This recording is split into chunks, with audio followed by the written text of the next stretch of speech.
Hello, welcome back to MFWoodShop. Today, I accepted the 2015 Kitchen Utensil Challenge build. Stick with me, see what I build.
Alright, I got the project done.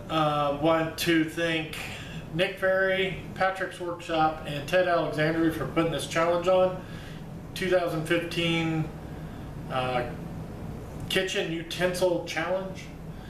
And here's my finished project, the pizza cutter, 2.5 inch pizza cutter. alder wood and walnut with a boiled linseed and wax finish. But yeah, I built one of these before, but it was the bigger version, and quite honestly, I just didn't need a 4-inch pizza wheel for the pizzas that we use here at home. Plus, it was kind of awkward to use, and this one feels so much better in the hand, and it's more realistic for household projects or household pizza cutter. The one that I bought was made by Wood River. It's just a 2.5-inch miniature pizza cutter turning kit. That's what it is. I paid 13 bucks for it, and the wood was out of scrap wood. So, all in all, it was fun to do. It feels great in my hand. It has a good feel to it, and the weight to it is even feels real nice. So I can't wait to go cut some pizza. But yes, thank you, Nick, Patrick, and Ted for putting this challenge on. Lots of fun. And for everybody else, you may have noticed already that people's put in videos for this challenge. And I got links to all their videos down below. So go check them out and leave them a comment, give them a thumbs up, and we will see you next week. Thanks for watching.